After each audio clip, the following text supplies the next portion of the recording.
Good morning, and thank you so much for joining me for Daily Spark with Dr. Angela. I am your host, Dr. Angela Butts-Chester. You know what I like to do on my show. I want to enlighten, I want to inspire, and I want to empower you to become your best self. Now, Scripture reminds us that the tongue is a small thing that makes grand speeches, but a tiny spark can set a great forest on fire. And today I want to get you fired up about a children's book.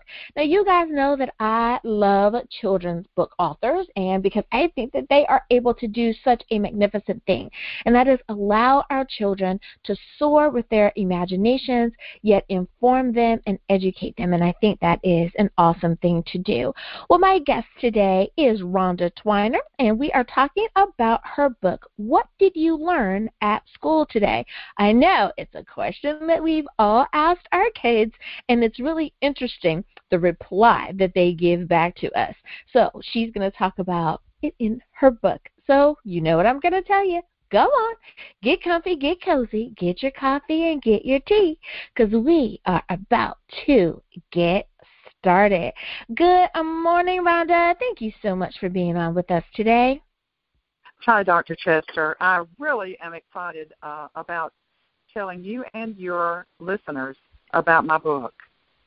Yes, I love it. Now, before we talk about your book, I always ask this question of every guest I have, and that is, what makes you you? So, Rhonda, what makes Rhonda Rhonda? Well, music has been my first love all of my life. I have 3 sisters. My parents provided music lessons for all of us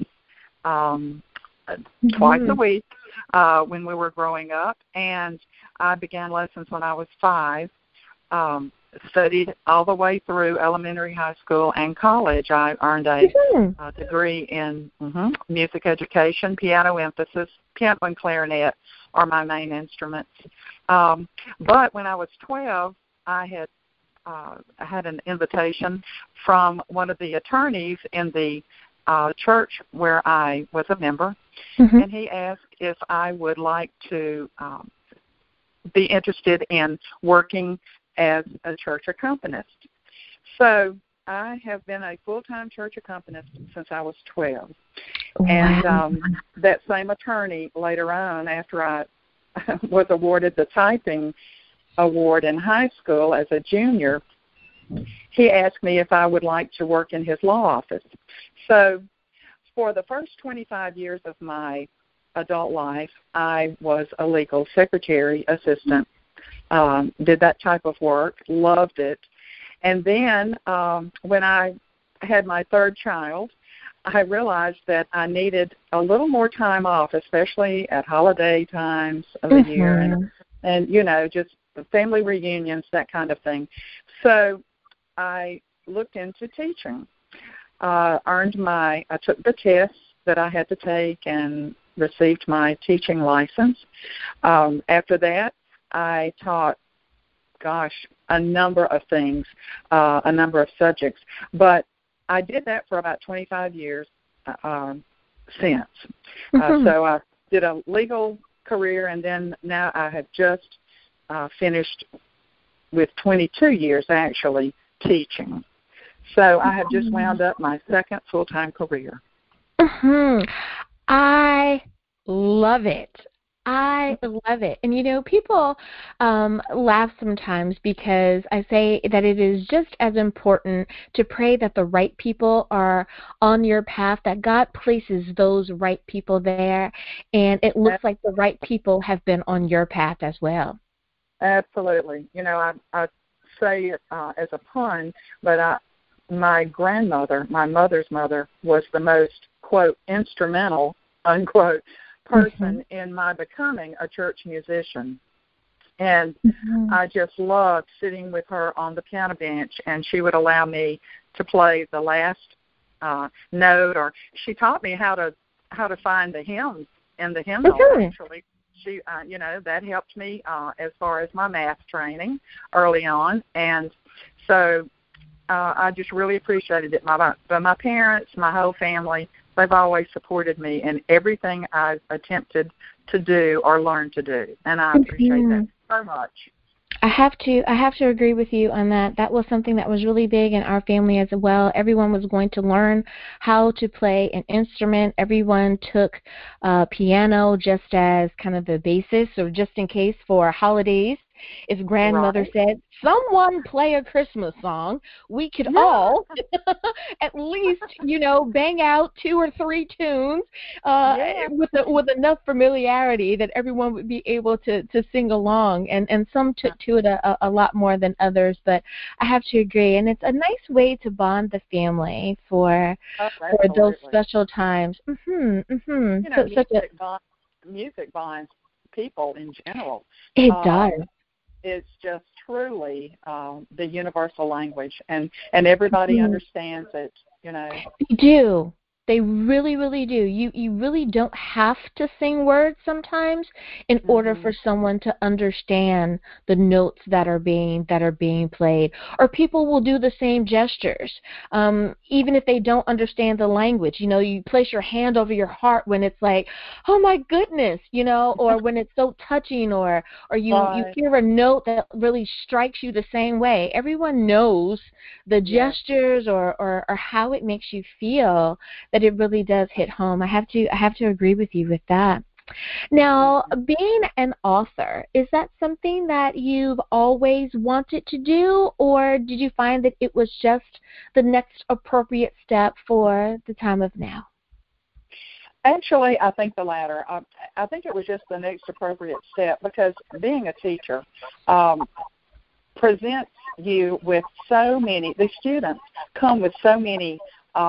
Besides just baggage, they come with so many little ideas of their own and their Hmm. own little way of interpreting what you're telling them or what you're wanting them to do, or how to speak to a friend. So many skills are taught at school besides just the academic part. But I found that I would tell people, wow, that would really make a hit of a book, if you were to put some of these stories into it. And, Hmm. to be honest, I have always thought about writing a book, but I just never got around to doing it until several years ago. And I'm just so thankful that I did because it has caused me to meet so many wonderful people. I've gotten to visit libraries and read to children and to ask them what they think about the names of my characters, and it's Hmm. just been a really, really fun thing. But yeah, I'm telling you, teachers have all kinds of stories that they can tell you about students and things, events that happen at school. They can entertain you for hours. So, that is so true. I do have some teacher friends, and it is just as interesting to ask teachers, "So what happened at school today?" as it is to ask a student, because there are definitely some stories to tell. Oh my goodness. And, oh yeah, I always imagine that teachers to a certain degree are kind of like how moms are with the stories that they have. They about their own children, you have stories that you can tell about your students. They kind of become your kids to a certain degree. And it's there like, you go. "Oh yeah, this one is really funny. This one, you need to love on them a little more. This one is so eager to help another," so on and so forth. So, All so different, and they just all come in wonderful little packages. Yeah, they do. Yeah, they do. I tell you. Now, the title. What did you learn at school today? It's a question that we ask, and everyone's kind of familiar with it. But how did you decide that that was going to be the title for your book? It became the title when I fully had decided on which scenes would be in my book, which characters would be acting in those scenes, and Hmm. what I wanted my readers to gain from having read it, the thoughts that they would have, and so forth. So the inspiration for my book actually came in the way of a Christmas present that my teaching assistant, Janice Moracle, gave me when I was living and teaching in Florida. This is after Hmm. Katrina. she gave me a pair of red and blue striped toe socks for a Christmas gift. I loved those toe socks. And she and I had been discussing some new ideas for teaching our special needs students. And I realized one day that a toe sock would make a really great puppet because of its unique shape and the feel, and it had such bright colors, yes. And so I named that puppet Tommy Toe Sock. And Tommy eventually became the first member of my toe sock family. I love it. I love it. That is so cute. Oh, he's red and blue striped with the little toes, you know. And, that's Tommy. He was my first ever brainchild. Right. I love it. I love it. Just the creativity of that, and just bringing a smile to a student just because of that. And it's like, oh my goodness, look at that, Tommy the Toe Sock. I love it. That is so cute. Now, you were living in Florida when you received the gift. Now, did you know that immediately that you were going to do that, or did it kind of take a minute or two for you to say, hey, when did it dawn on you that this was perfect? When I opened the box. Okay. My feet were always cold, so I was always looking for really good warm socks, you know, in the winter. And when I opened the box and I saw the toe socks, I had never seen any like that. And they were so unique, so different, and I was so excited to try them on. And Janice and I, like I said, we had been talking about new ideas that we could bounce around back and forth about teaching our special needs pre-K students. We had little bitty people and some wonderful little babies. But I looked at it and I thought, now this would really make a cool puppet. So that's kind of how that came about. It was pretty instant. Now, you were in Mississippi, and then you transitioned to Florida. Is that correct? How did you enjoy that move?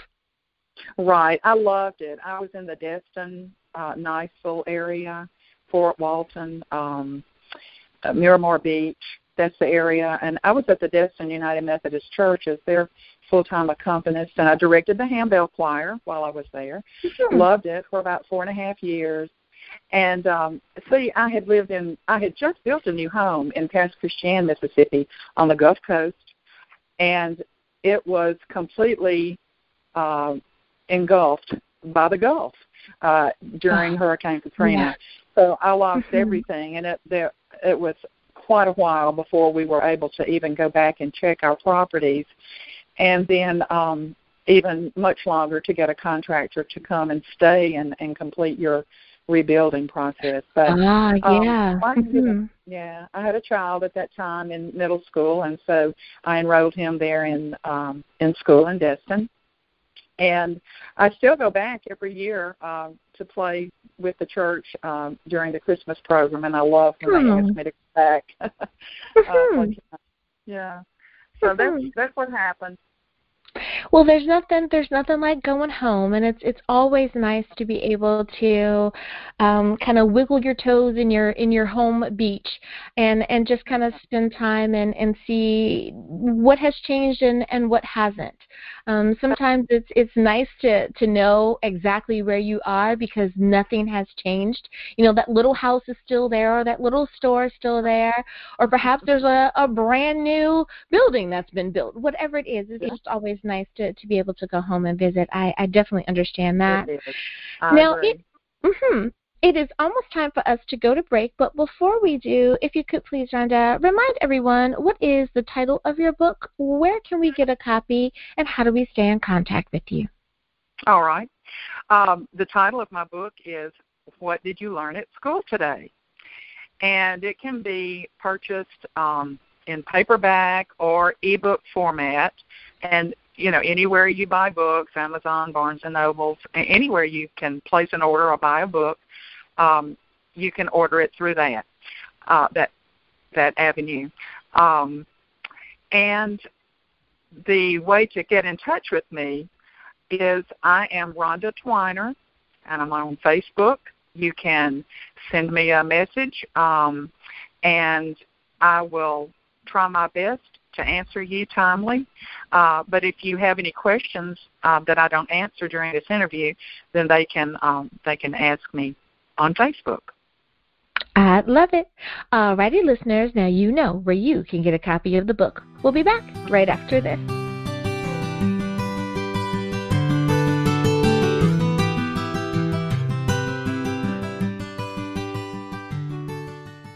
Hi everyone, Dr. Angela here. Did you know that Daily Spark is now on Facebook?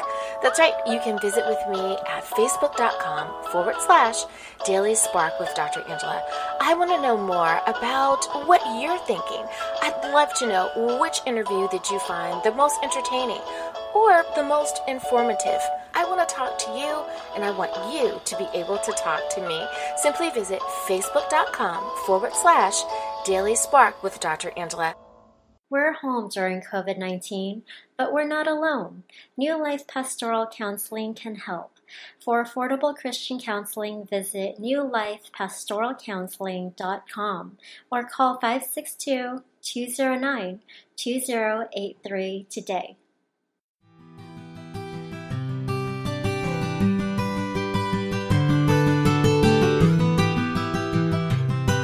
And we are back. Thank you so much for joining me for Daily Spark with Dr. Angela. I am Dr. Angela Butch-Chester. My guest today is Rhonda Twiner, and we're talking about her book, What Did You Learn at School Today? I know it's exactly what you think. This retired teacher tells us about her children's book that she is sharing with the rest of us, and I think you're going to enjoy your time with us this morning. So, Rhonda, my next question for you is, if I understand correctly, you are a retired teacher of 22 years, and you are now on to a different stage of your life. What is it like for you to be retired? Retired, I've joked with people for so many years, telling them I'm just tired. I wonder what it's going to like to be retired. Well, here I am. I just retired last week, Dr. Angela, and I'm telling you, if nothing else, all my years of teaching taught me that I, the teacher, still have a lot to learn. So I'm going to continue learning as much as I can about things. I love to paint. I would like to take some actual art lessons. That's what I'm planning to do. I'm going to kind of revert back to some things I did in my previous career, the legal years I spent in law offices. I'm going to do some transcription. I did that for a number of years. So I'm going to do that as just a little pastime, and I'm not one to just sit around. I'm still playing for the church. Right. I may pick up some students to tutor, maybe a couple of really good interested piano students who don't have a lot of extracurricular other things going on that prohibits them from playing their lessons as much. I say play. I encourage them to play. I don't ever say practice. Practice just sounds like a torturous thing to me. So I tell parents, just ask your child to play that again. I was in the kitchen fixing something to eat, and I didn't hear all of that piece. Do you mind playing it again for me?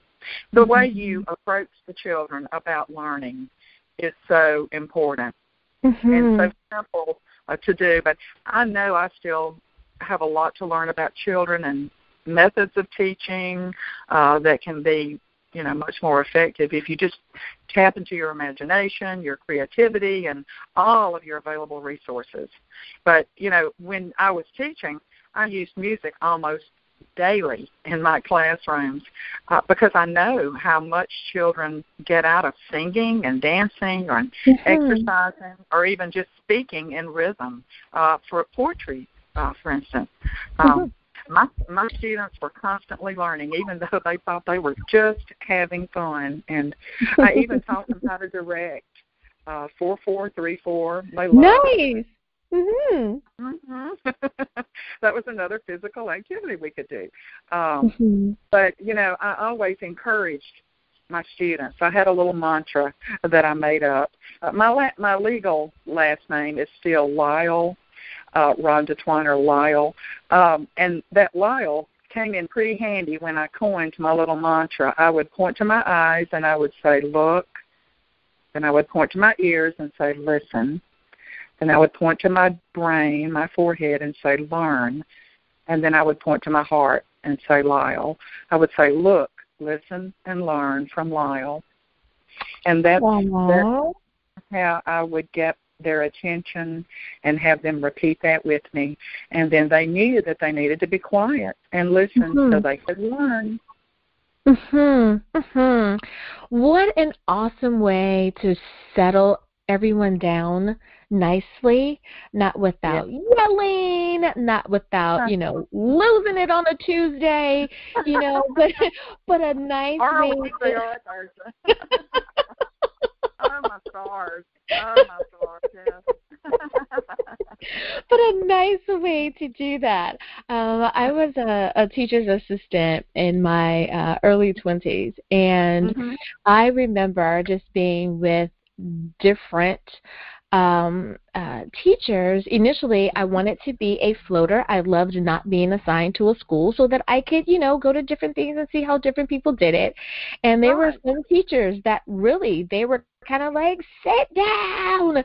But I loved those teachers that had their way of settling everyone down, like what you just explained.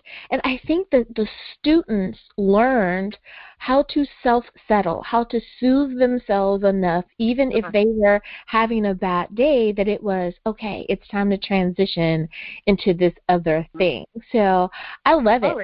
I love it. One other thing I want to mention is I've had several principals in my career to actually put pianos in my classroom so that I could use that as calming techniques. For instance, in a day treatment or a behavior classroom, children would just immediately become so much calmer if they heard this soothing music. I would teach them everything I could. Beatles, the national anthem, hymns, Amazing Grace. Anything I could do at that moment to reach them, I utilized. But I've had several wonderful principals in my career that were willing to put pianos in my classroom or keyboards so we could utilize it, and it was just a wonderful teaching tool. Absolutely. And kudos to those principals, because they didn't have to do that. But they, they realized that was a tool, and that your students were taking to it, that it was a positive all the way around. So why not include it? I love it. And that little something, and those students probably, when they become adults or have children of their own, they're going to remember those little things, because I know that I remember some of the little things that those teachers did that helped, that if it weren't just one student, that perhaps helped a few of the students, again, kind of settle and get ready. And they were almost able to kind of coach each other. They would come in, and when she would do a particular thing, it's like, she's going over there. Okay, everybody sit down. Let's sit down. And, and it was like they were ready. They took the cues, and it was like, look at these little folks, handling their day. And it was truly special. It really, really was. Now, out of all of the subjects that you taught, what was your favorite subject? Oh, goodness. I used music so much in every classroom, but I found that I was really good at teaching math. Now, lower elementary, not calculus or anything that extreme, but and I really liked the young ones. I liked getting them at 4 or 5 or 6 ages and helping them get that firm foundation so that when they left my classroom, they would feel that confidence and in their own abilities to go to the next level and succeed. That was my goal, to help them leave my classroom with enough confidence and knowledge that they would walk into that next classroom at the next level and feel ready. Mhm. Mhm. I love that. Nothing like preparing them for the next level. I hear you about the math. My son is the math person, but uh, Well, in grandpa's music, so grandpa's math. an engineer, so yeah, and it's Yeah. really interesting because I'd always understood the connection between music and math. And Right. knowing that my son was always involved in orchestra and all of that, and to be able to get in tune with that side of him, not trying to make a pun Right. there, but just to get in touch, maybe I should say, with that side of him, to be able to Yes. connect the music and be able to create. And it is just absolutely amazing. And Dad was, of course, uber proud, being the engineer that he is. It's like, of course, Oh, I guess of course, so. he loves those numbers. That's my boy, So it's funny how we make those connections. I love it. Now, how have your with all of your classroom experiences, was there a particular way that you decided that you wanted to include this story instead of that story? Because you have so many stories and so many lessons that you could teach. How did you decide how you were going to select them? Oh, that's a very good question.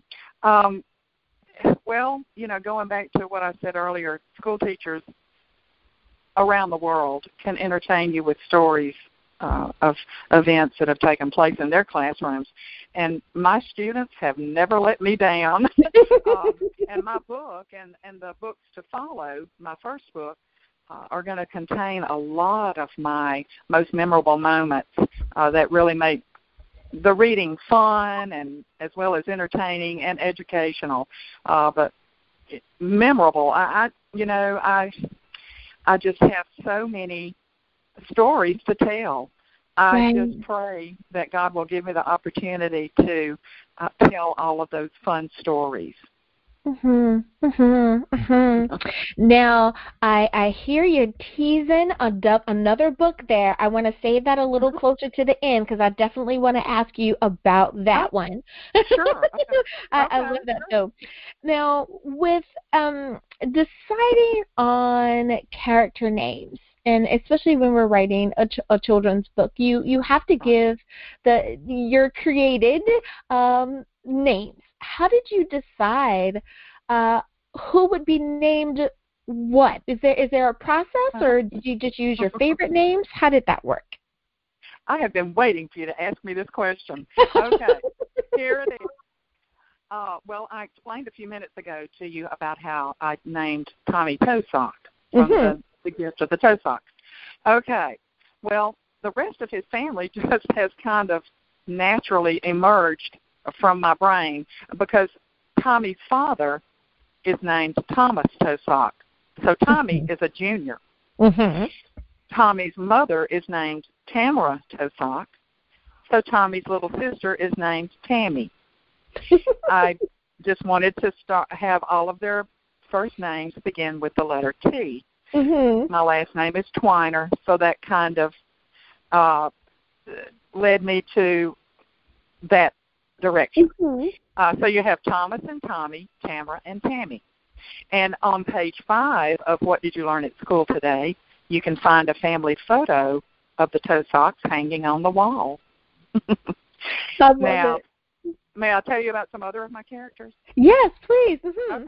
All right. Well, some other ones include Lexi Longstocking.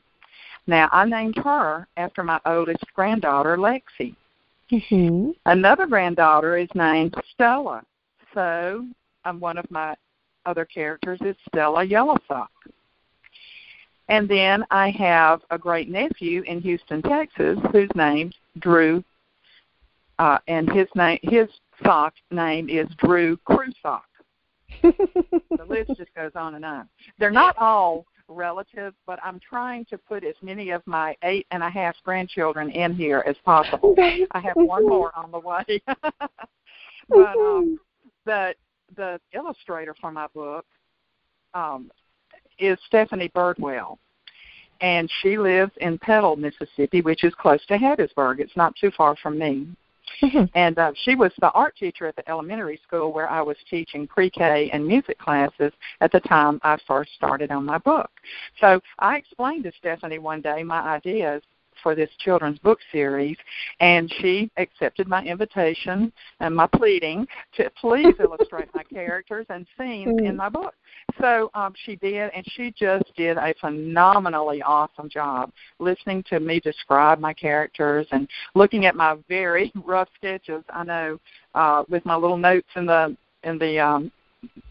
side columns about colors and traits and ages of each character. And so one day she and I met at a craft store one afternoon after school, and I led her in choosing the unique colors of the paints for each color of each character. They're all different colors. Mm-hmm. And so I purchased a sketch pad and a number of boards that she used to paint the finished scenes. I remember buying a number of brushes and pencils and pens that she needed to do this project. But I'm telling you, Dr. Tester, when Stephanie and I left that store, with each of my little characters in the bag, so to speak, I felt like I had birthed many more little people. I had become an actual mother to my little sock people. That's the way I felt. I'm not kidding. And they were actually going to become real at that point. I just could not wait to meet them on paper or in a painting. It was great. No, I can imagine, because what's in your head is about to come to life. It's going to be a tangible thing, and I think that is amazing. And I am pretty sure that there's someone who's listening, nodding their head, going, "Yes, absolutely." The first time I made that, whatever it was, I was ecstatic. So yeah, I can understand that. And especially the fact that this is going to be something even larger than what you could have imagined in that particular moment, in that the plus that it takes on for the child who experiences this, the bond that it creates between that child and the person who's reading the story to them, and how that's going to fashion them into whomever they're going to be. So absolutely. I'm glad that you got fired up about it. I did. I felt like I had given birth again. It was much easier than That's awesome sauce. And see, this is another reason why I love children book authors. You guys, just your creativity and your love just kind of comes out. And it's not that I'm knocking, you folks that write books for adults, not knocking you guys at all, but just the creativity that it takes to write a kid's book. I think that's awesome. Oh, yeah. Well, thank you. You are so welcome. Experience. Now, I remember that just like the way that my mother read stories to me, and I've shared this with the audience before, is that, the fact that she tried to change her voice and she took on the character and she made it fun, that ended up sparking a love of reading for me. So the fact that you took the time to make sure that the illustrations were just right and that the storylines were just right, it ends up making a difference. It really does. Well, it is time for us to go to break. But before we do, Rhonda, if you could please remind everyone, what is the title of your book, where can we get a copy, and how do we stay in contact with you? All right. The title of my book is What Did You Learn at School Today? And it can be purchased anywhere you buy books, Amazon, Barnes & Nobles, anywhere you can order or buy a book. And also, if you are one of those people who prefer to read it on your Kindle or iPad or some other electronic method, you can order it and download it in ebook format. So if you have any problems or questions or comments, I would love for you to contact me on Facebook, Rhonda Twiner. That's how I'm on Facebook. And I would love to hear from you. I'm just really anxious to hear from your viewers to find out what they think about the book or what questions they may have. I love it. Alrighty, you guys. Now you know not only where you can pick up a copy of the book, but where you can chit chat with the author as well. We'll be back right after this.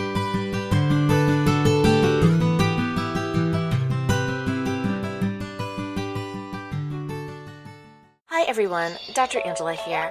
Did you know that Daily Spark is now on Facebook? That's right, you can visit with me at facebook.com/Daily Spark with Dr. Angela. I want to know more about what you're thinking. I'd love to know which interview did you find the most entertaining or the most informative. I want to talk to you, and I want you to be able to talk to me. Simply visit facebook.com/Daily Spark with Dr. Angela. We're home during COVID-19, but we're not alone. New Life Pastoral Counseling can help. For affordable Christian counseling, visit newlifepastoralcounseling.com or call 562-209-2083 today.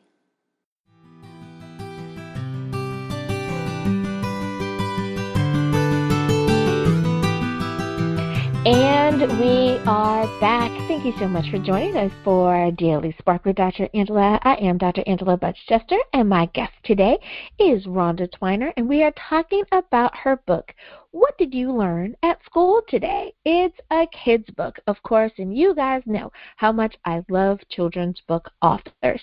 So go on, get comfy. We have more conversation to have. Well, Rhonda, you kind of touched on it earlier, and that was about your illustrator.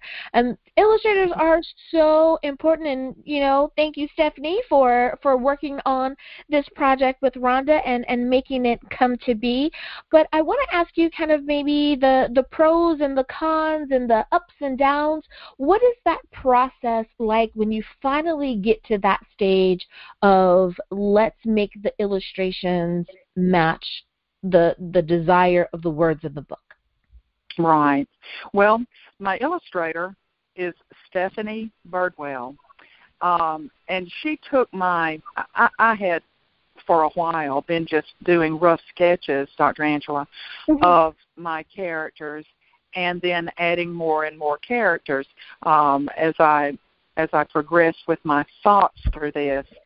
But she took my rough sketches and my details, which I had made specific for each character, and she just went with them. You see, I love to tell people this. She had always had a love for drawing cartoons. Oh, so she had done a lot of doodling in high school. And so my project she said it just seemed to fit with her love for drawing those cartoon-type pictures. And she's just really creative anyway, and just a fantastic art teacher. Yeah. And she and I just found the collaboration process really easy and enjoyable. But now it did take a while. It took back and forth, a lot of it. And if she didn't understand what I was wanting in a particular character or an action or a movement or the way they were looking or their eyes, their facial expressions, then she was quick to ask me to explain and demonstrate, or and let her know just how I wanted it. But now, if you look at the cover and just really study the cover of my book, you're going to really quickly understand how creative Stephanie is. Like, for instance, if you check out the U.S. flag hanging on the flagpole outside of the school, Sock Hill Elementary, it's in the shape of a sock. The elementary school roof is a pair of socks. And you're going to see some of the children leaving school. It's in the afternoon. They're dismissing school. And some of their teachers are standing behind them waving by.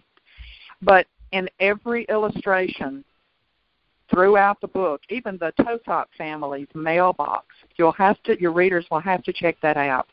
And the roof of the toe sock family home, even the homes in Sock Hill, USA, they all look like different kinds of socks.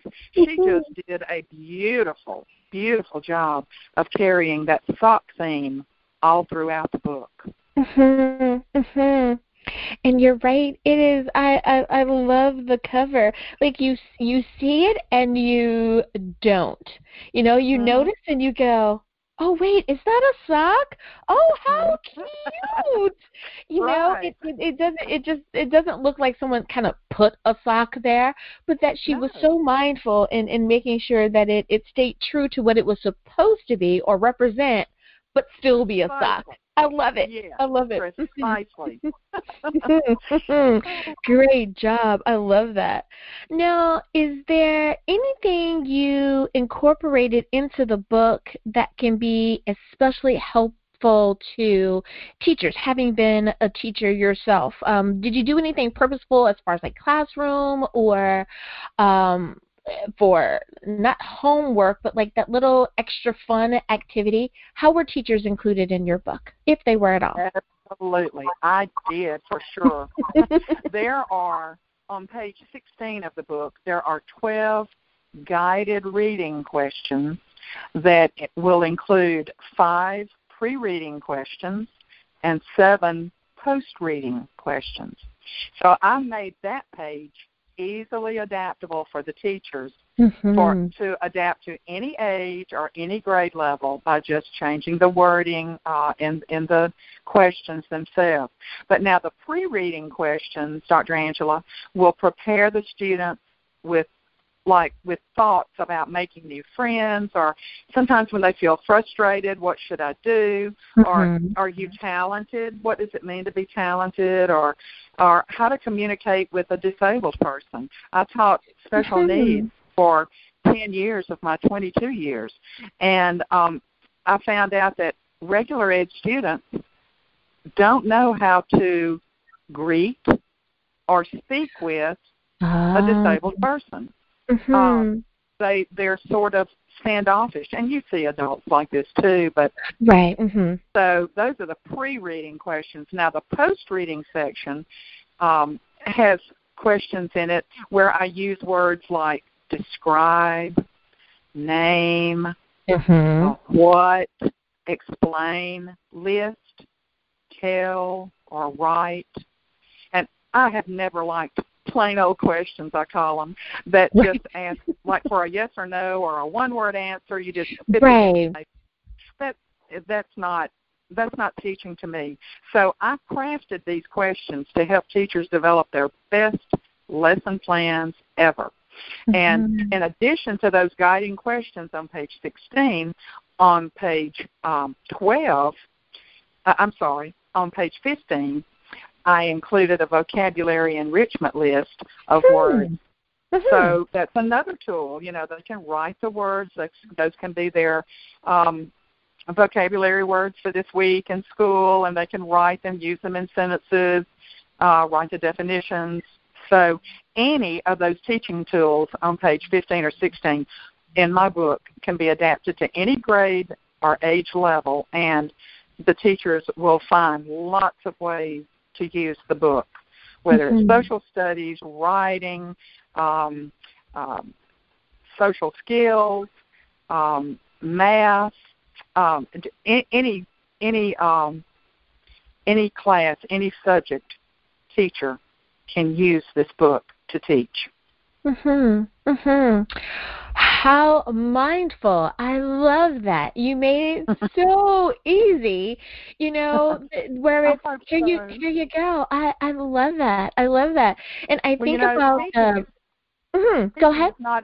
Teaching is not an easy job, and I know how those deadlines come upon you so quickly. Oh, today is lesson plan day. Oh gosh, I don't have a break. I don't have time. I didn't have any planning time. I had to go to a parent meeting. You know, things happen every day. And so I tried to make it just as simple and easy. All they have to do is just write it down and use it. I want them to use it. And there are even some pages in the back of the book that they could make some notes in. So there you go. I love it. It helps me. makes me think about the parent who homeschools as well. That if they're not familiar with how to do it, let's say this is their first year, they decide they're going to take on the challenge. Your book really helps them figure out what they need to do, how they need to do it, and how it could inspire them to be able to tackle the next book the way that you have, the way that you've done this one. What a great foundation. I love that. Thank you. You kind of touched on it earlier in the interview, and I said that I wanted to definitely wrap back around to it, and that is there's a second book that you mentioned. Can you tell us the title and as much as you can about the second book? Oh, yes. Well, I already have it written, in fact. The title of my next book will be Guess What Happened in Show and Tell Today? Pull in with an exclamation mark. And this book, my second book, will highlight the events of a day at Sock Hill Elementary School, which is located in Sock Hill, USA. And the main characters in it are Tippy Grippy Sock, Stella Yellow Sock, and her pet owl, Bella, and Drew Crusock, who thinks he's a taekwondo master. But I've added a really exciting musical element to the scene with Stella and Bella when Stella is demonstrating, doing her show and tell with her pet owl, Bella. And as for Tippy Grippy Sock, well, she has to be kind of talked into her show and tell demonstration by her very caring and intuitive teacher. And then the taekwondo master, Drew Crusock, is going to leave you just laughing. And all I will say is it will leave you saying LHM, LHM, LHM. But it's going to be a hoot to read, and I can hardly wait to get it published. But, Dr. Smith, I know you'll agree with me. Every author hopes for the biggest plans and successes with their book or anything they create. And I can just see in my mind children wearing T-shirts with their favorite Sock Hill characters on them, or the characters on their backpacks or lunch boxes, and not to mention, of course, wearing their favorite Sock Hill USA socks. So I want them to love it. I just want them to love it and just have fun with reading. You know, that's the biggest challenge with teachers now. What can I get them to read? What can get their interest? What can I do to capture their imagination or their creative side? How can I reach this student? But I just really, I hope that children everywhere will just really enjoy reading, and the parents too. The parents are going to love the lessons that are taught in this first book. And the second is going to be teaching as well as entertaining. And if you see it, then hey, I say it is possible. I love this. I saw this interview one time, and they asked them some question about, how do you stay motivated, or how do you believe in your dream, or whatever. And they were talking about Walt Disney, and they asked the question, do you think? No, they said it's a shame Walt didn't see Walt Disney World, talking about the amusement park. It's a shame that Walt didn't see what he was working so hard for. And their response was, he saw it first. He was the one who envisioned all of this in order for this to be what it is today. So, he wasn't able to see it come to fruition, but he definitely saw it. And I said, what a great way to remind everyone that if you can see it, then it is so possible for it to come true. And you know what? I don't blame you. I could see little people with those shirts on and backpacks and lunch bags and lunch boxes, because if we can have it for the other characters out there that are movies and books and all the other things, then why can't yours? So I agree with you. It could definitely come to pass. My characters are so unique. They're so different, but they're so well thought out. I have spent years developing these little people in my mind and in my heart, and they're just part of me. And I agree with you. We're always looking for something new. We're always looking for something different. These characters in my books are definitely in those categories. But again, I come back to helping teachers, helping homeschool parents, helping students learn to love reading and learning what a difference it can make in their lives, and how much happier and well-adjusted they can be if they get that bug for learning early in life. I have to agree with you, and I hope listeners make sure that your child gets bitten by the reading bug. It really and truly can change their lives for the better, and you never know where their imagination will take them. They may be the next inventor of something simply because they read the right book and they were taught that they could soar with their imaginations. I love it.